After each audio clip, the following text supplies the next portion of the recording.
Hello guys, நம்ம இன்னைக்கு இப்போ ரீசெண்டா 2026 ரிலீஸ் ஆன ஸ்வீட்டி நாட் கிராசி மூவியை பத்தி பார்க்கலாம். இது ஒரு அடல்ட் ரொமான்டிக் காமெடி மூவி. இந்த மூவில த்ரிகின் அண்ட் ஸ்ரீசிதா கோஷ், சிவா அண்ட் அனிதா அப்படின்னு 2 கேரக்டர்ல லீட் ரோல்ல நடிச்சிருக்காங்க.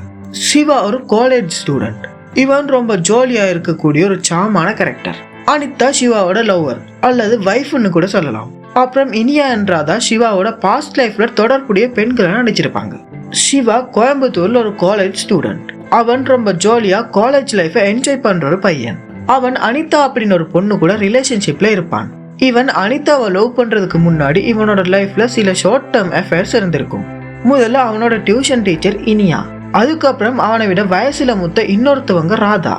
சிவா இதெல்லாம் சீரியஸா எடுத்துக்காம ஒரு காலேஜ் ஸ்டூடெண்டோட பிளேஃபுல் மைண்ட் செட்லயே இருக்கான். அதுக்கப்புறம் தான் அனிதாவை மீட் பண்ணி 2 பேரும் உண்மையா லவ் பண்ணி அப்புறம் ரெஜிஸ்டர் மேரேஜும் பண்ணிக்கிறாங்க. அதுக்கப்புறம் அனிதா தன்னோட இன்லாஸ் ஹவுஸுக்கு சிவாவை கூட்டிக்கிட்டு போறான். இந்த வீடு ஒரு ஹில் ஸ்டேஷன்ல இருக்கு. அங்க போனதுக்கு அப்புறம் சிவாக்கு ஒரு பெரிய ஷாக் காத்துக்கிட்டு இருக்கு. அதாவது அவனோட பாஸ்ட் லைஃப்ல அஃபேர் வச்சுக்கிட்டு அந்த 2 பெண்களும் இப்போ அவனோட நியூ ஃபேமிலி மெம்பர்ஸா இருக்காங்க. அதாவது அந்த டியூஷன் டீச்சர் இனியா தான் அனிதாவோட அக்கா. அப்புறம் அந்த இன்னொரு லேடி ராதா தான் அனிதாவோட அம்மா.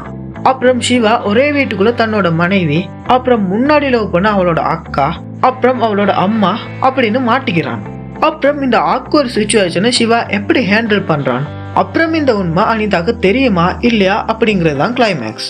Comedy, double meaning dialogues and situation ஹியூமரா இந்த ஸ்டோரி முடியுது. இந்த மூவியை ஜி ராஜசேகர் டைரக்ட் பண்ணியிருக்காரு. இந்த படத்துக்கு ஹானஸ்டான ரிவ்யூ அண்ட் ரேட்டிங் சொல்றேன்னு வாங்க. படத்தோட ஸ்டோரி லைன் ரொம்ப போல்டான ஒரு ஃபன் கான்செப்டா இருக்கு. ஒருத்தன் தான் முன்னாடி லவ் பண்ண 2 பெண்களையும் மனைவியையும் ஒரே வீட்டுல வச்சுக்கிட்டு எப்படி ஹேண்டில் பண்றான்னு காட்டியிருப்பாங்க.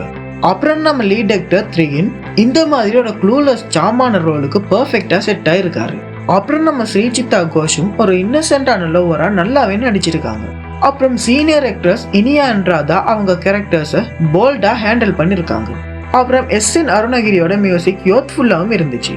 அப்புறம் சினிமாட்டோகிராஃபி விஷுவல்ஸ் ஹில் ஸ்டேஷன் லொகேஷன்ஸை அழகாவே காட்டியிருக்கு. இந்த படம் டிஃப்ரெண்டான பிளாட் அண்ட் யூத்ஃபுல் காமெடி அப்புறம் போல்ட் சீன்ஸ் இருந்தாலும் ஓவரான டபுள் மீனிங் டயலாக்ஸ் இருக்கு.